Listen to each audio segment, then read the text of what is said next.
오늘도 또 1부 예배에 이어서 2부 예배도 많이 나오셨는데요. 말씀을 통해서 따르고 서고 앉지 아니하고라는 제목으로 함께 말씀을 나누기를 원합니다. 구약 성경에서 가장 아름다운 축복의 말씀으로 꼽으라면 시편 1편이라고 할 수가 있습니다. 신약에서 복에 관련된 또 아름다운 말씀을 꼽으라면 예수님의 산상수훈이 있습니다. 그리고 이 시편 1편을 자세히 읽어보면 그렇게 자세히도 아닙니다. 조금만 우리가 살펴보면 첫 시작 단어가 어떻게 되죠? 첫 시작 단어가 복으로 시작합니다. 그리고 맨 마지막에 단어는 뭐로 끝납니까? 망하리로다. 이렇게 말하고 있습니다. 그러니까 처음은 복으로 시작하지만 마지막은 망하리로다로 끝납니다. 사람들이 가장 좋아하는 말이 무엇이냐? 복이잖아요. 복 받으세요 이러면 싫어하는 사람 하나도 없어요. 그런데 사람들이 가장 싫어하는 말은 망한다, 망하리라, 이런 말은 가장 싫어하죠. 그러니까 오늘 한 말씀에 가장 좋아하는 복이라는 말도 있고 가장 싫어하는 그 망한다라는 말도 있는 거죠. 여러분, 예수 믿으면 복 받습니까? 안 받습니까? 예수 믿으면 천국 갑니까? 안 갑니까? 믿습니까? 예. 그런데 예수 안 믿는 어떤 할아버지가 있었다고 합니다.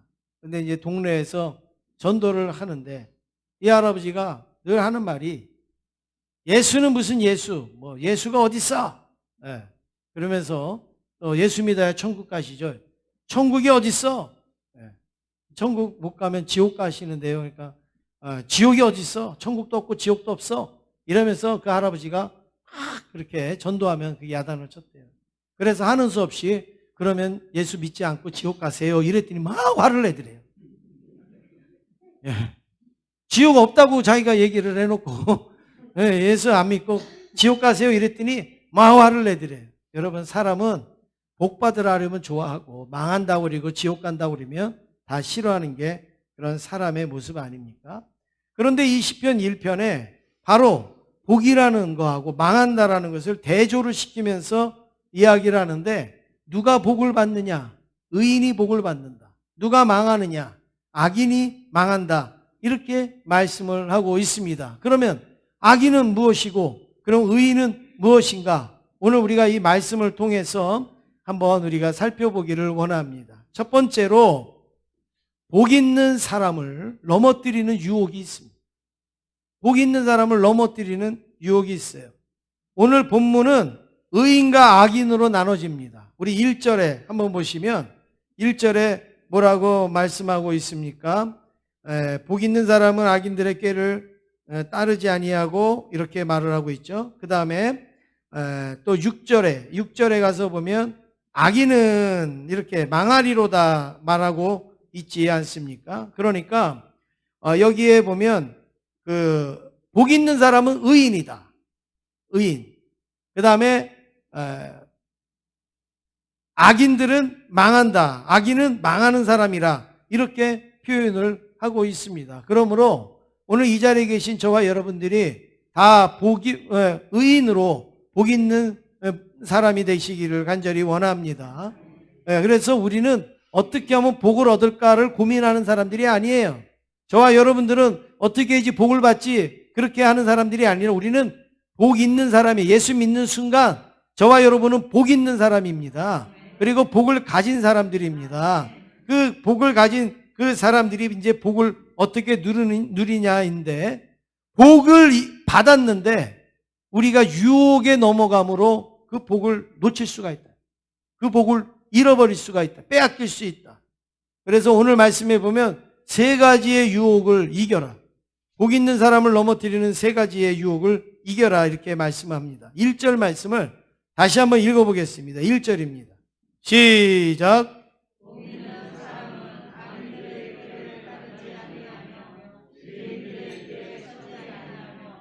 오만한 자들의 자리에 앉지 아니하고. 예. 여기에 지금 복 있는 사람이 그 유혹에 넘어가지 말아야 될 것 세 가지를 말씀하잖아요. 악인들의 꾀를 따르지 아니하고. 예, 첫 번째는 악인들의 꾀를 따르지 아니하고. 그 다음에 두 번째, 죄인의 길에 서지 않고. 그 다음에 세 번째는요, 오만한 자의 자리에 앉지 않는다. 이거 세 가지예요. 악인의 꾀를 따라가요. 그러면 안 된다는 거예요. 그 유혹에 넘어가면 안 된다. 죄인의 길에 서 있어요. 안 된다. 오만한 자들의 자리에 앉는다. 그것도 안 된다. 여기에 보면 악인, 죄인, 그리고 오만한 자, 이들을 나오는데 이게 전부 다 무엇이냐면 하나님에 대해서 믿음을 가지기보다는 하나님에 대해서 믿음을 저버리는 자들을 지금 표현하는 거예요. 여기서 악인들, 또 죄인들, 오만한 자, 이 사람들은 하나님에 대해서 믿음을 저버리게 만드는 사람들, 도덕적으로나 윤리적으로 잘못된 사람을 말하는 게 아니에요. 이 사람은 도덕적으로 좀 별로 안 좋은 사람, 이 사람은 윤리적으로 나쁜 사람, 그런 부분이 아니고 사람도 좋고 또 생활도 좋고 그리고 뭐 여러 가지 뭐 하는 것도 별 문제가 없어요. 그런데 믿음에 도움이 안 되는 사람이 있잖아요. 믿음에 유익을 주지 않는 사람이 있지 않습니까? 꼭 주일만 되면 어디 가자고 하는 사람, 그 믿음에 도움이 됩니까?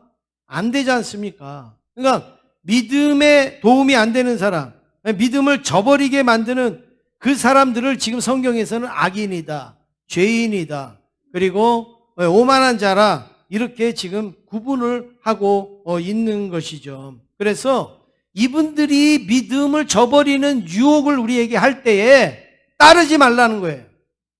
같이 하지 말라 이거예요.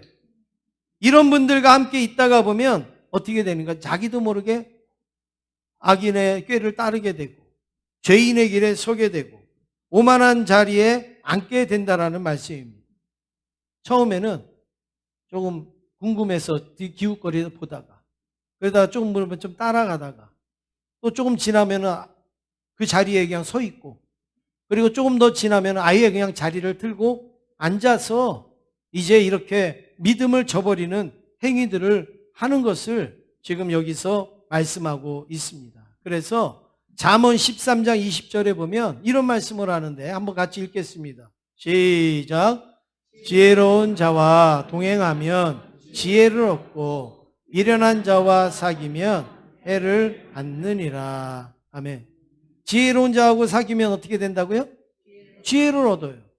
미련한 자와 사귀면 어떻게 돼요? 해를 받느니라. 믿음을 저버리는 자하고 동행하면 믿음을 저버릴 수밖에 없어요. 그런데 믿음을 추구하는 사람하고 함께하면 자꾸 우리도 믿음의 길로 가게 되어지는 것이죠. 너무나도 당연한 말씀이지만 우리가 이런 부분들을 놓칠 때가 많이 있다라는 겁니다. 옛날에 제가 말씀을 준비하다가 그 생각이 났어요. 옛날에 그 복도방이 있잖아요. 복도방. 동네에 복도방이 있습니다. 저 복도방은 아주 뭐 좋은 복도방이고 웬만한 그 동네 입구에 있는 복도방은 그 문 앞에 긴 의자가 하나씩 있었어요. 여러분 생각나세요? 긴 의자가 하나씩 있어요. 그래서 이쪽에 한 사람 앉고 이쪽에 한 사람 앉고 그 가운데 몰라요?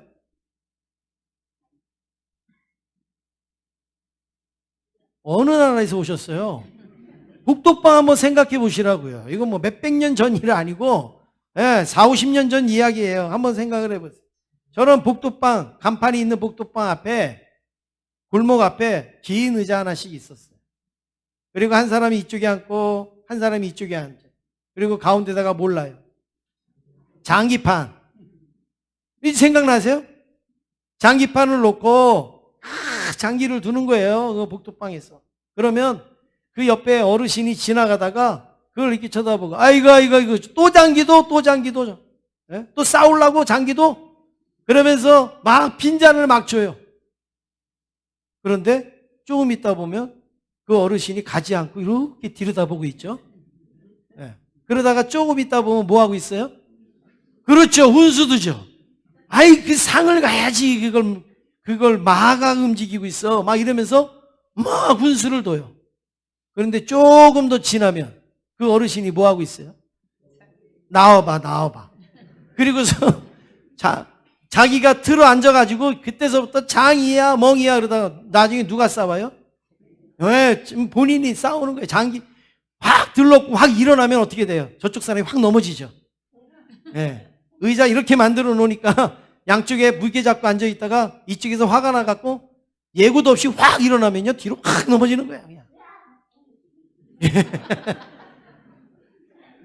저렇게 반응을 하셔야 이제 제가 힘이 나지 않겠습니까?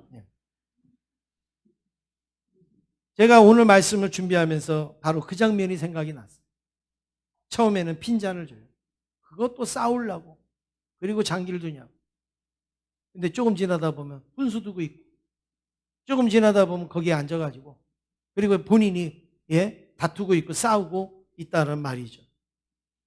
여러분 오늘 본문의 장면이 바로 그렇습니다. 처음에는 믿음에 유익하지 않고 믿음에 도움이 안 되고 또 이게 죄라고 여겨지고 그렇다면 우리는 거부해요. 안 돼. 우리는 그걸 배척해요. 안 돼. 나는 할 수 없어. 우리는 이렇게 하다가 어느 순간에 가보면 내가 따라가고 있어요. 훈수를 두듯이 내가 서 있어요. 그리고 어느 순간에는 내가 아예 그 자리에 앉아가지고 그 죄를 짓고 있는데도 불구하고 그거를 잘 모르고 있다라는 말입니다. 개구리를 물에 삶는 방법. 여러분 개구리를 물에 삶는 방법이 쉬울까요? 어려울까요? 뜨거운 물에다가 개구리를 탁 집어넣으면 어떻게 될까요? 팡 튀겨나가요. 그러니까 삶는 게 어려워요. 그런데 개구리를 아주 쉽게 삶는 방법. 찬물에다가 개구리를 넣고 불을 서서히 장작을 떼면 온도가 살살살살살살 올라가면 개구리는 거기서 여기가 내 수영장이구나. 그리고서 계속 헤엄을 치다가 살이 익는지도 모르고 그리고 헤엄을 치다가 거기에서 그냥 이제 익어서 죽는 거예요. 왜냐하면 개구리는 적응을 너무 잘하기 때문에 온도가 살살살살 올라가도 적응을 하니까 몰라요. 그런데 나중에 70도, 80도, 90도, 100도가 돼도 이제는 뛰어나갈 수 있는 힘이 없는 거예요. 익어갖고. 우리의 죄도 마찬가지죠. 처음에는 멀리하고 거부하고 배척했지만 어느 순간에 나도 모르게 따라가게 되고 어느 순간에 내가 거기 서 있게 되고 어느 순간에는 내가 거기에 앉아가지고 아예 죄의 구덩이에 눌러앉아 있는 경우가 있다라는 것이죠. 코로나19가 2년 넘게 이제 우리 한국에 진행이 되면서 한국교회 성도들에게 이런 유혹이 많이 일어나고 있습니다. 코로나의 위험으로 처음에는 예배 참석을 꺼리다가 예배 드리다가 코로나 걸리면 안 되지. 코로나 확진되면 안 되지. 사랑방 모임도 아니야. 우리 부서 모임도 안 돼. 이렇게 꺼리다가 그러다가 나중에는 봉사는 무슨 봉사야. 헌신은 무슨 헌신이야. 헌금도 나중에 이제 예배 되면 그때 가서 하면 되지. 내가 책임져야 되고 내가 감당해야 되고 내가 헌신해야 되는 것들을 슬슬슬슬슬슬 멀리하면서 온라인 예배로 대체하면 돼. 온라인 예배 있잖아. 온라인 예배로 드리면 돼. 이러면서 우리가 지내왔단 말이에요. 2년을. 여러분 정말 이 코로나 때 온라인 예배는요. 여러분 정말 신기루 같은 거예요. 대단한 거예요. 너무 귀한 거예요. 이거마저 없었으면 어떻게 할 뻔했습니까? 그런데 여러분 이것을 잘못 활용하면 이거보다 더 큰 문제는 없다라는 사실입니다. 제가 온라인 예배를 잘못됐다라는 게 아니에요. 온라인 예배 드릴 수밖에 없는 상황이면 드려야 되죠. 병원에서 입원 중에 있는데 온라인 예배 드리는 거 얼마나 감사합니까? 또 내가 도저히 예배를 드릴 수 없는 근무 시간에 또 예배를 드릴 수 있다는 거, 여러분 그것도 얼마나 감사합니까? 여러 가지 어떤 어려운 상황 속에서 이 온라인 예배 드리는 거 우리에게 어떻게 큰 축복이고 큰 은혜입니다. 그러나 얼마든지 대면 예배를 드릴 수 있고 현장 예배를 드릴 수 있고 하나님 앞에 예배를 드릴 수 있음에도 불구하고 나의 편의와 나의 유익과 안락 때문에 그냥 온라인 예배 드리면 돼, 이런 자세는 여러분 이게 우리가 오늘 서서히 죽어가는 개구리나 장기판의 그 어르신이나 오늘 여기에 나와 있는 이 말씀이나 다를 바가 없다라는 말씀입니다. 한 몇 달 전에 목사님들하고 식사를 할 일이 있었습니다. 식당에서 식사를 하는데 뒤에 테이블에 어느 교회인지는 모르겠어요. 그런데 분명히 권사님이고 분명히 집사님들입니다. 제가 어떻게 아느냐? 본인들이 권사님 그러니까 본인들이 집사님 그러니까 제가 알죠. 제가 어떻게 관상 보고 알겠습니까? 그런데 분명히 권사님, 집사님들이에요. 어느 교회인지는 제가 모르겠어요. 근데 그분들이 식사를 하시면서 막 여러 가지 말씀을 하시는데 다른 얘기는 귀에 하나도 안 들어왔는데 갑자기 제 귀에 들려오는 그 내용이 있었어요.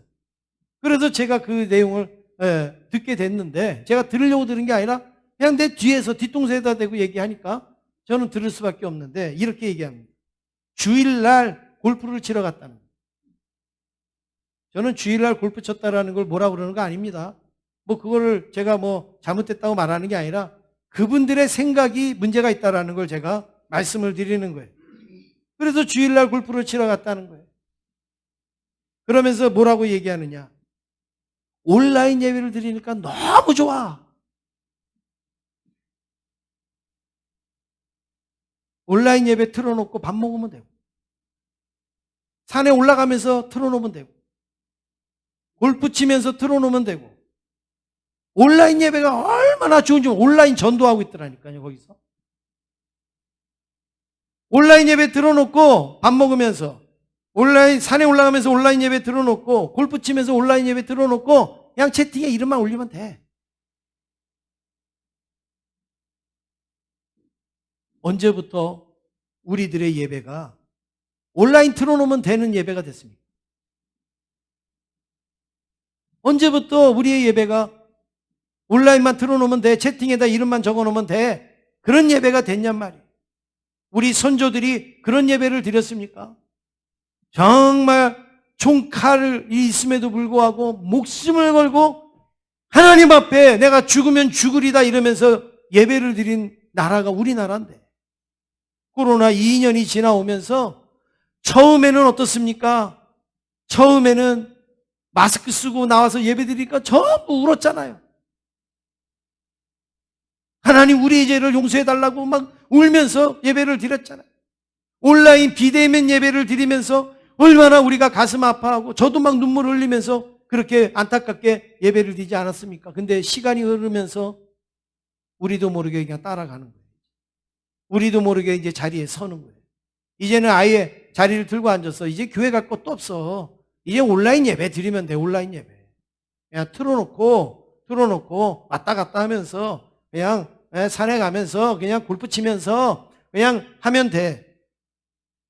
정말 필요한 분들은 사모하면서 그 시간이라도 그 예배 온라인으로 드리겠지만 이렇게 온라인 예배를 드리는 것은 하나님이 기뻐하시는 일이 결코 아니라는 겁니다. 예수님께서 요한복음 4장 24절에 말씀하시기를 하나님은 오늘도 예배하는 자들을 찾으시는데 어떻게 예배하느냐? 신령과 진리로 예배하는 자들을 찾으신다. 그냥 들어놓은 사람들을 찾는 게 아니에요. 그냥 채팅창에다 이름 올려놓은 사람을 찾는 게 아니라 신령과 진리로 예배를 드리는 자들을 하나님은 찾으신다.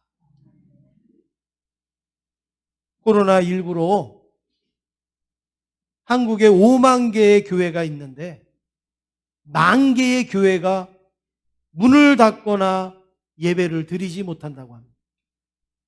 10,000개의 교회.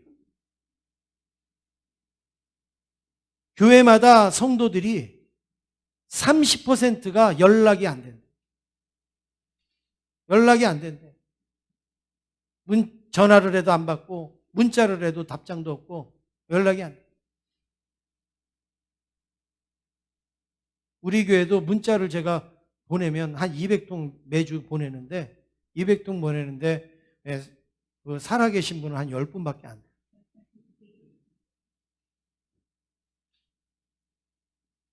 여러분, 제가 문자를 보내기 위해서 얼마나 많은 시간과 얼마나 많은 준비를 하죠. 그 몇 글자 안 되는 것 같지만 여러분 그렇지 않아요. 어떨 때는 글자 수가 넘어가서 줄여야 되고, 어떨 때는 표현을 이렇게 해야 되나 저렇게 해야 되나 매주 예배만 오라는 것처럼 느껴질까 봐 또 이렇게 신경을 써서 그렇게 해서 그렇게 보내는 거예요.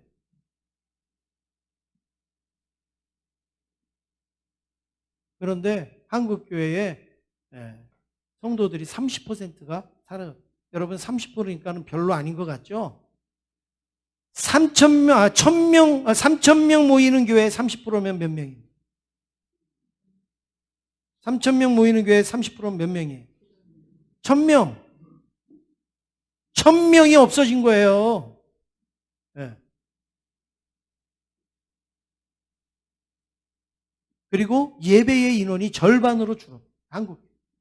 우리 교회는 좀 예외예요. 우리 교회는 너무 감사한 거예요.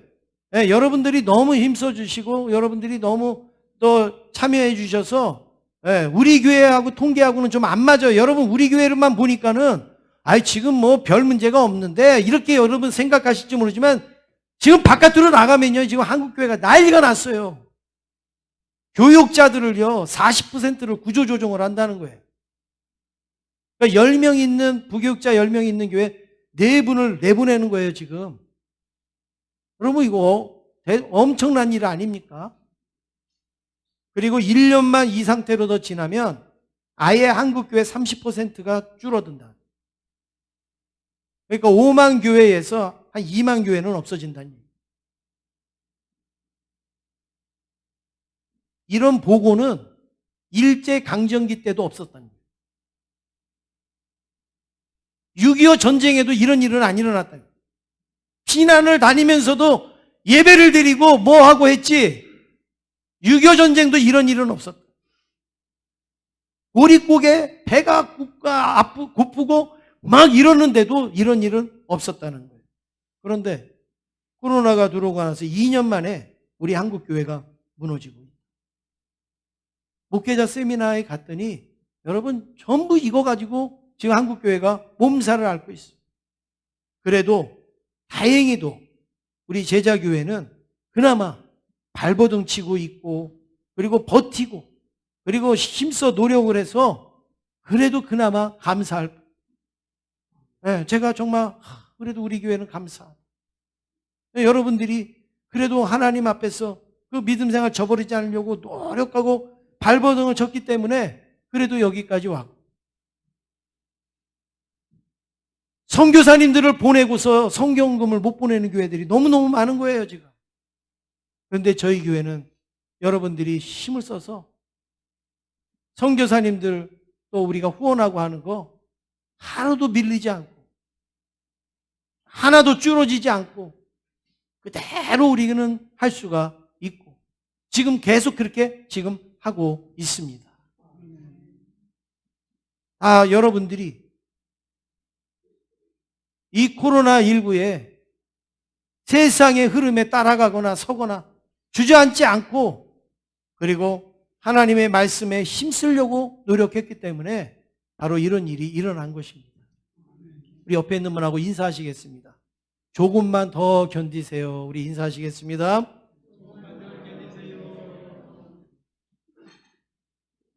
두 번째로 악인들의 결과를 오늘 말씀에서 보여줍니다. 이 악인들은 어떤 결과가 일어나는가? 첫 번째로 바람에 나는 겨와 같다. 4절 말씀을 함께 읽겠습니다. 4절입니다. 시작. 악인들은 그렇지 아니하며 오직 바람에 나는 겨와 같도다. 악인들은 복 있는 사람들하고는 다르다 이거예요. 바람에 나는 겨와 같다. 바람만 휙 불면 휙휙 날아가는 겨. 이거는 아무 데도 쓸모가 없는, 바람에 날아가는 그 겨는 이 악인들의 삶에 허무한 인생을 보여주고 있는 것입니다. 그 다음에 두 번째로 이 악인들의 결과는 심판을 견디지 못합니다. 5절 말씀 함께 읽겠습니다. 5절입니다. 시작. 그러므로 악인들은 심판을 견디지 못하며 죄인들이 의인들의 모임에 들지 못하리로다. 예. 악인이나 의인이나 다 심판이 있어요. 하나님 앞에 가면. 다 심판을 받아야 돼요. 그런데 우리는 견뎌요. 의인들은 견뎌요. 그런데 악인들은 견디지를 못한대요. 왜요? 의인들은 누가 책임지시니까? 하나님이 책임지시니까. 심판을 받아도 견뎌요. 근데 악인들은 바람에 나는 겨와 같기 때문에 그 심판을 견딜 수가 없는 거예요. 세 번째로 악인들은 망하게 된다. 6절 말씀 함께 읽겠습니다. 6절입니다. 시작. 무릇 의인들의 길은 여호와께서 인정하시나 악인들의 길은 망하리로다. 의인들의 길은 여호와께서 인정해 주신다. 보장해 주신다. 그런데 악인들의 길은 망하리로다. 그러면 여러분, 의인이 악인을 따라가야 되겠습니까? 악인이 의인을 따라와야 되겠습니까? 악인이 의인을 따라와야죠. 우리는 망하지 않는 존재들. 우리는 하나님이 보장하시고 인정하는 그런 존재들인데 우리가 왜 망하는 길로 가냔 말이에요. 우리가 왜 망하는 사람을 따라가냔 말이에요. 우리가 왜 망하는 사람의 그 자리에 앉아가지고 내가 주인인 것처럼 왜 그렇게 살고 있냐는 말입니다. 악인들의 길은 멸망뿐입니다. 오직 그들에게는 음부와 지옥이 기다리고 있을 뿐입니다. 오늘 저와 여러분들은 우리의 천국 본향으로 가야 될 사람들인데 우리도 모르게 이제 악인들의 길을 따르고 그리고 거기에 떡하니 서 있고 나중에는 거기에 앉아서 그게 내 자리인 줄 알고 그게 내 삶인 줄 알고 그렇게 살아가고 있지는 않습니까? 마지막으로 세 번째, 그러면 우리 복 있는 사람이 받아야 할 유혹이 있습니다. 이 악인들의 유혹을 받으면 안 되지만 우리가 꼭 받아야 될 유혹은 있어요. 유혹이 있어요. 어떤 유혹을 받느냐? 2절 말씀 함께 읽겠습니다. 2절입니다. 시작. 오직 여호와의 율법을 즐거워하여 그의 율법을 주야로 묵상하는 도다. 예. 복 있는 사람은 하나님의 말씀으로 즐거움을 찾는 거예요. 복 있는 사람은 믿음으로 기쁨을 얻는 거예요. 모든 것이 다 막히는 이때에 하나님의 말씀을 읽으면서 감사하고 하나님의 말씀을 들으면서 기뻐하고 하나님의 말씀을 때로는 쓰면서 즐거워하고 하나님의 말씀을 열심히 묵상하면서 우리가 나아가는 것이 바로 복 있는 사람의 특권이라는 말씀입니다. 그나마 코로나19로 한국교회 모든 게 다 무너졌지만 조금 그래도 위로가 되는 장면이 하나가 있어요. 그게 무엇이냐? 성도들이 성경을 읽는 시간은 조금 늘었다는 거예요. 성경을 묵상하는 시간은 약간 늘었다. 또 뭐 성경을 쓰는 시간 뭐 이렇게 해가지고 성경을 대하는 시간은 약간 늘었다는 거예요. 약간. 왜냐하면 뭐 모임도 못 가고 뭐 이렇게 안 돼. 코로나니까 집에 있는 시간이 많다가 보니까 성경을 좀 읽는다든지 듣는다든지 또 아니면은 뭐 영상으로 이 교회 저 교회 말씀을 듣는다든지 하는 이런 시간들이 약간 늘었다. 약간. 그거는 우리가 조금 위로를 받을 수가 있는 거지만 여러분 엄청 늘어야지 맞는 거 아니겠어요? 엄청 늘어야지 맞잖아요. 시간적으로 보면 상황적으로 보면. 근데 그거는 약간 늘었다. 그런데 여러분 그렇습니다. 우리가 죄의 유혹에 따르고 그리고 거기에 쫓아가는 시간에 우리는 어디에 유혹에 넘어가야 되느냐? 하나님 말씀의 유혹에 넘어가야 돼. 그래서 자꾸 말씀을 대하고 그리고 말씀을 읽고 말씀의 은혜를 받고 하는 그러한 우리의 모습이 돼야 되는 것이죠. 여기에 말씀에 보면 2절에 보니까 오직 이랬습니다. 오직. 그랬죠? 예. 오직 여호와의 율법을 즐거워하죠. 오직이라 했어요. 오직. 여러분 이 오직이라는 단어가 나오는데 오직이라는 단어는 국어 사전의 표현을 빌리자면 이렇게 표현하고 있습니다. 다른 것은 있을 수 없다. 오직이라는 단어는 다른 것은 있을 수 없다. 이게 오직. 이거 아니면 이거 하면 되잖아. 이거 아니면 저거 하면 되잖아. 그게 아니에요. 오직이라는 단어는 다른 것은 있을 수가 없다. 다른 것은. 이것뿐이다. 이것뿐이다. 복 있는 사람에게는 하나님의 말씀밖에 다른 게 즐거움이 없다 이거예요. 죄를 따르지 않고 서지 않고 앉지 않고 오히려 반대로 하나님의 말씀을 따르고 그리고 예배의 자리에 서고 그리고 하나님 앞에 앉아 있는 사람이 복 있는 사람이라고 성경에서는 말씀하고 있습니다. 복 있는 사람이 받아야 할 유혹은 말씀의 유혹이에요. 말씀의 유혹.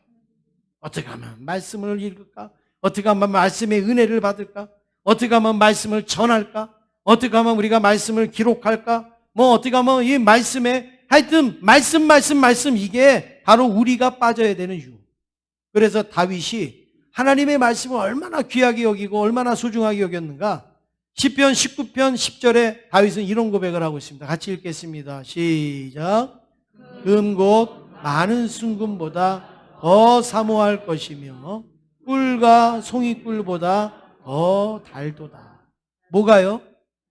말씀. 금보다 더 귀하고 그리고 송이꿀보다 더 달다. 감각적인 걸 말하는 게 아니잖아요. 지금 다윗이 하나님의 말씀을 얼마나 사모하는지 또 얼마나 좋아하는지 즐겨하는지를 지금 보여주는 그런 말씀. 하나님의 말씀을 순금보다 더 중요하게 여기고 송이꿀보다 더 달다고 그렇게 여기는 복 있는 사람의 결과가 뭐냐? 그 결과가 뭔가? 3절 말씀에 잘 나오고 있습니다. 3절을 한번 같이 읽겠습니다. 시작. 그는 시냇가에 심은 나무가 철을 따라 열매를 맺으며 그 잎사귀가 마르지 아니함 같으니 그가 하는 모든 일이 다 형통하리로다. 아멘. 오늘 복 있는 사람의 결과가 이겁니다. 시냇가에 심은 나무는 어떻습니까? 마르지 않잖아요. 시냇가에 심은 나무는 죽지 않잖아요. 시냇가에 심으면 철을 따라 막 잎사귀가 푸릇푸릇하고 그리고 열매를 맺지 않습니까? 여러분 여기 시냇가에 심은 나무는 바로 무엇을 말하냐? 우리가 하나님의 은혜에 푹 잠겨져 있는 상태. 하나님의 은혜에 푹 잠겨져 있는 그 은혜의 상태를 가리켜서 시냇가에 심기운 나무다. 여러분은 어디에 심겨 있습니까? 코로나19 전에는 하나님 시냇가에 은혜에 푹 잠겨져 있는 심령이었는데 코로나 때는 세상에 푹 잠겨져 있는 그런 상태가 됐습니까? 우리는 코로나가 있든지 없든지 여름이 되든 겨울이 되든 비가 오든 바람이 부든 상관없이 시냇가에 심은 나무는 철을 따라서 열매를 맺는 거예요. 시냇가에 심은 성도들은 언제든지 하나님의 은혜에 푹 잠겨 있어야 바로 우리가 형통할 수 있다는 말씀입니다. 제가 얼마 전에 소개한 설악의 어느 교회, 설악에 있는 어느 교회는 전체적으로 비대면 예배를 드릴 수밖에 없어서 행정조치가 내려서 교회에서 온라인 예배로 방송하고 성도들은 집에서 다 온라인으로 예배를 드리십시오. 그리고 광고가 다 나갔어요. 우리 교회도 한두 번 그런 적이 있죠. 장로님들만 나오셔서 여기 예배 드리고 그냥 온라인으로 한 적이 있어요. 그런데 아니 온라인으로 예배를 드리는데요. 교회 주변에, 교회 주차장에, 교회 주변에 막 예배 시간에 차들이 오는 거예요. 성도들 차가 오는 거예요. 그래서 그게 뭔가 봤더니 내가 비록 온라인으로 예배를 드리지만 나는 교회마다 가서 예배를 드리겠습니다. 교회 앞에 가서 예배를 드리겠습니다. 교회 주변에 가서 내가 예배를 드리겠습니다. 그 성도들이요. 차를 몰고 와갖고 그 교회 옆에다가 차를 세워놓고 온라인으로 예배를 드렸다. 그게 신문에 났어요. 제가 그걸 읽고 얼마나 감동을 받았어요. 비록 우리가 온라인으로 예배를 드리지만 우리는 교회 앞에 가서, 교회 옆에 가서 하나님 앞에 예배 드리겠습니다. 여러분, 그런 예배를 하나님이 안 받으시겠습니까? 그런 예배를 하나님이 기뻐하지 않겠습니까? 얼마나 하나님이 기뻐하시겠습니까?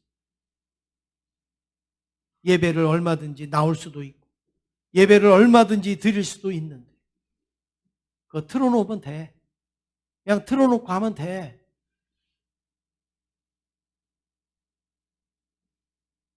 아무리 좋은 화면을 틀어놓고 아무리 좋은 영상을 송출했어도 그 예배를 하나님이 받으시겠냐? 하나님은 받지 않죠. 정말 어떨 때 보면 이 영상 예배가 너무 귀할 때가 있어요. 새벽이나 아니면 수요일이나 사실 우리 교회만큼 이거 열심히 하는 교회도 별로 없는데 어떨 때는요, 제가 왜 하는가? 전혀 이름도 모르는 사람이, 성도가 들어올 때가 있어요. 그래서 예배를 감사합니다. 이렇게 예배를 드릴 때 있어요. 그래서, 야, 이것도 전도다. 그리고서 또 제가 이렇게 할 때도 있고. 또 멀리, 저기 최명의 성도님은 저기 울진으로 이사를 갔는데 어떨 때는 여기 들어와서 예배도 드려요. 그리고 또 온라인으로 헌금도 보내요. 그리고 지난번에는 목사님 우리도 달력 보내주세요. 이렇게 또 써서 또 달력도 보내드렸어요. 얼마나 그런 분들을 보면 감사합니까? 얼마나 귀합니까? 이게 있는 것이 얼마나 감사합니까? 그리고 정말 전도 대상자 여러분들이 이름 올리신 분들 중에서 또 여기 들어와 보시는 분들도 계세요. 그러니까 그런 유익들도 많이 있어요. 그런데 옷 입기 싫어서 나오기 귀찮아서 또 여러 가지 불편한 것 때문에 그냥 그렇게 예배를 드린다면 여러분 그게 죄인의 길에 따르는 거고 서고 앉는 거 아니에요. 아예 이제 주저앉아서 처음에는 이렇게 해갖고 이게 예배 같아? 아이고 나는 여기서 예배 드려야지. 나는 이렇게는 예배 못 드리겠어. 이러던 분이 이제는 편해. 좋아. 그리고 아주 주저앉아가지고 그냥 이제 그렇게. 한국에 이제 온라인 교인들이 엄청 많이 생긴다는 거예요. 교회 안 가도 돼. 거기 가서 봉사 안 해도 돼. 그냥 뭐 이렇게 하면 되는데 여러분 언제부터 우리가 편하자고 예수 믿는 게 아니잖아요. 우리가 편하자고 하나님 앞에 예배 드리는 거 아니지 않습니까? 우리는 복 있는 사람이에요. 복 있는 사람으로 하나님이 인정하는 자리에 가야 된단 말이에요. 정말 병원에서나 아니면은 내가 멀리 이동을 한다든지 아니면 직장에서 내가 근무를 한다든지 그러면 지금 이 시간에도 아주 이것을 귀하게 활용하시는 분이 있겠죠. 그렇지 않다면 여러분 힘을 다해서 우리가 하나님 앞에 예배에 승리하실 수 있기를 간절히 원합니다. 사랑하는 성도 여러분, 우리의 신앙을 코로나 2년 동안 맡긴 결과가 어떻게 됐습니까? 한국교회가 지금 형편없어진 거예요. 한국교회가 굉장히 어려워진 거예요. 어떻게 쌓아왔는데 150년 동안 한국교회가 어떻게 왔는데 2년 동안 코로나에 완전히 무너진 거예요. 교회밖에 모르던 성도들이 밖에 나가보니까는 정신이 없는 거예요, 이제는요. 야, 주일날 밖에 나가보니까 좋다. 주일날 골프장 가보니까 좋다. 주일날 어디 놀러 가보니까 좋다. 근데 난 이거 지금까지 내가 멍청하게 교회 와갖고 맨날 예배 드린다고 이랬다고. 코로나라는 이유 하나로 여러분 죄에 따르고 죄에 서고 앉아버리는 우리의 모습을 오늘 이 시간에 다시 한번 우리가 회개할 수 있기를 간절히 원합니다. 복 있는 사람으로 돌아오셔야 됩니다. 복 있는 사람으로 말씀의 유혹만 받으셔야 됩니다.